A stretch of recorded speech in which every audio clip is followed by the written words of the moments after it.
ലതീഷ്, ഇതിപ്പോൾ ആദ്യഘട്ടമാണ്, അതായത് ഈ ജയിൽ മോചനം. ഇനി രണ്ടാമത് ഈ നിമിഷപ്രിയയുടെ വധശിക്ഷ റദ്ദാക്കിയതുള്ള ആദ്യഘട്ടം കഴിഞ്ഞു. ഇനി രണ്ടാമത് ജയിൽ മോചനം സംബന്ധിച്ചുള്ള ചർച്ചകളാണ്. അപ്പോൾ ആ ചർച്ചകൾ തുടരുന്നത് വരെ ഈ കുടുംബവുമായി ചർച്ചകൾ തുടരും, അങ്ങനെയാണോ?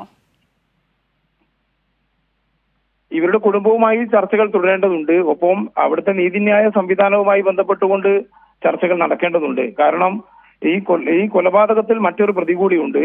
അവർക്ക് ജീവപര്യന്തമാണ് ശിക്ഷ വിധിച്ചിരിക്കുന്നത്. നിമിഷയ്ക്ക് വധശിക്ഷയും വിധിക്കുന്ന സാഹചര്യമാണ് ഉണ്ടായത്. അത്തരം നിയമ നടപടികളുമെല്ലാം അവിടെ പൂർത്തിയാകേണ്ടതുണ്ട്.